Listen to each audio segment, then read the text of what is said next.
Hi guys, welcome to BoxPred. Thanks for tuning in.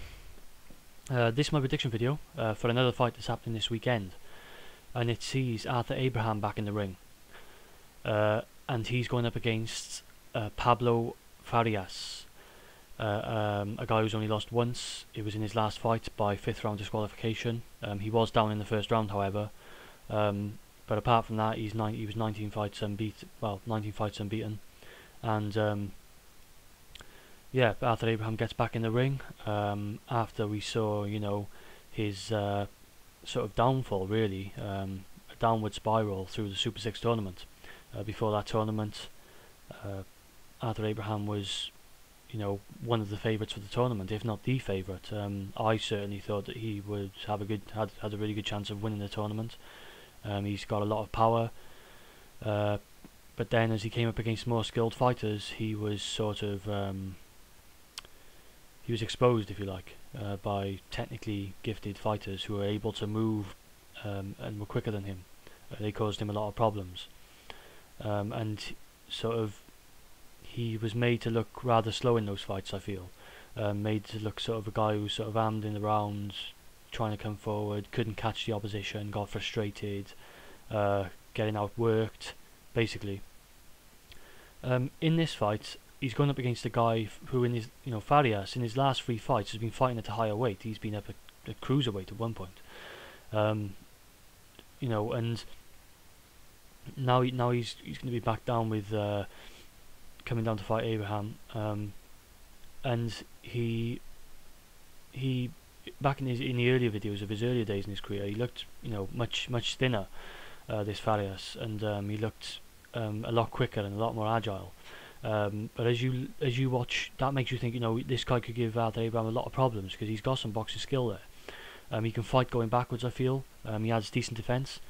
But then looking at him in the more recent videos, when he's fighting at these higher weights, seems like he put quite a lot of weight on. He's quite thick setter on the middle. And while he's still got clear boxing skill there, and there's a reason why he's beaten a lot of these guys. There's a reason why he wasn't beaten. You can see a bit of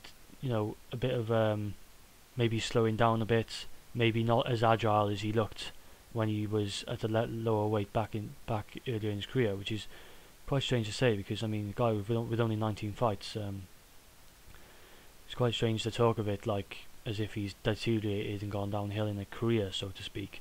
I think it's just a choice of what weights he'd be fighting at. So I'm not sure how he's going to look coming into this fight, but I do think that Arthur Abraham's going to win this fight, and I think he's going to get a stoppage victory. Another thing is that Farias hasn't fought very, top-class opposition like Arthur Abraham has fought.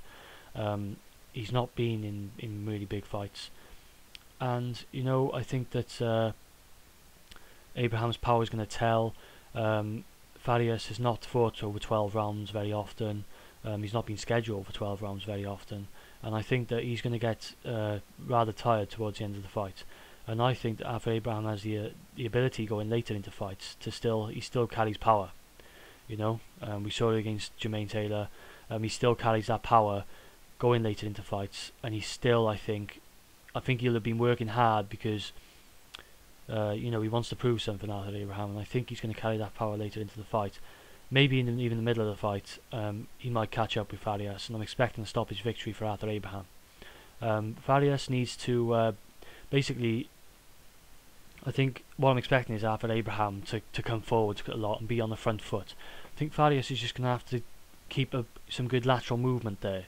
He's going to have to try and use all of his boxing skill that he's got up to this point to try and outwork Arthur Abraham, because you can outwork him if you use your foot movement.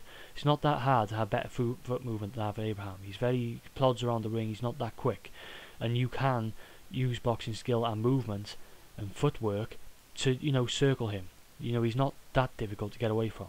And then if you can start to employ the jab, start throwing a few combinations, as Farias is able to do. We know that Arthur Abraham covers up and he takes shots. He's not a counterpuncher.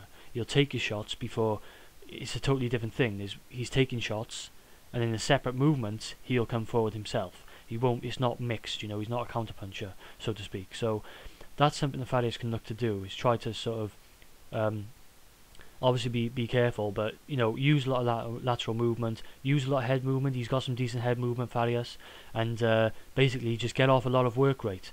For those combinations. I think he should look to try and start early, not start slow. He needs to start early and pick up the early rounds. If halfway through the fight Farias is up on the scorecards, then he's got some hope there. The only problem I have is I think he's going to tire going in later into the fight, and maybe Arthur Abraham will be like thinking, you know what, I'm going to bide my time, and when this guy starts tiring, then I'm going to come forward with power and I'm going to catch him. What Farias needs to do is, I'm not sure really how Farias' stamina is going to hold up, but I'm guessing he's going to tire. But if he can sort of try and pace himself as well, that's where the difficulty comes in. You see, he has to start quick, but he also has to pace himself, because later in the fight Arthur Abraham, I feel, is going to come on strong if it gets there.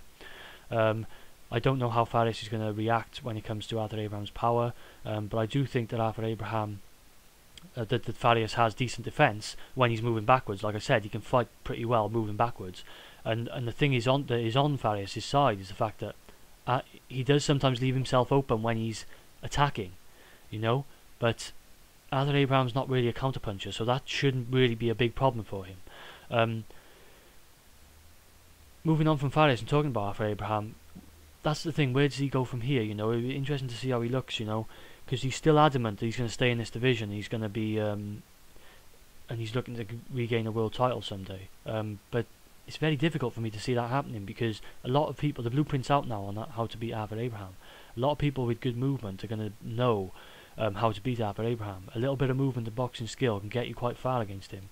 And as long as you work on your defence and make sure you're not stupid and you don't take too many shots and don't give him the opportunity when he's coming forward, if you use the lateral movement and slip his punches, then you've got a good chance. I just think Farias is going to fall a little bit short in this one. I think Arthur Abraham's going to catch up with him. From the middle to the latter part of the fight, I think he's going to get the victory by stoppage. So I'm looking for Arthur Abraham to win this fight. It may be tricky, if Farias employs all these things I'm saying, the head movement, the lateral movement, the advanced footwork over his advantages over Arthur Abraham. Arthur Abraham could have a long night, and I think Farias could be looking to try and secure a points victory. But I don't think it's going to get there. I think Arthur Abraham's going to win by stoppage. Please let me know what you guys think. It's a fight that's worth taking a look at. It's a guy who's coming out of the Super 6 tournament and looking to move forwards away from this sort of rut he's got himself in. Let me know what you guys think. As always, thanks for tuning in. This is Boxbread, and I'm out.